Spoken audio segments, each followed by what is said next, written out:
استاد اینترنت تا کدام اندازه در تاجیکستان با رشد تجارت مساعدت میکند؟ همین خیلی یاردم میکند. اینترنتی که از صفتش بسیاری شکایت میکنند. سلام یاردم میکند. چرا که اینترنت یک چیزی هست که همین بیل گیتس من 2006 کتابش خوانده بودم.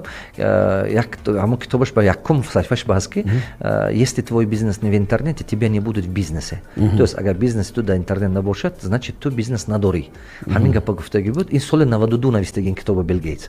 ما همین که خوندم کو 2006 خونده بودم. هیچ خاطرم نمیاد 20 سال پیشه. قریب که 18 سال 20 سال پیش خونده بودم من کتاب. اون وقت اینترنت یک مشهور نبود موبا. منم نمیدونستم که تو با این درجه میشد. وقتی که 2014 15 من فهمیدم. حاضر به اینترنت بیزنس تصور کردن ممکن نیست. چرا که تمام آدم اینترنت با تلفن دستش با اینترنت به میدارد.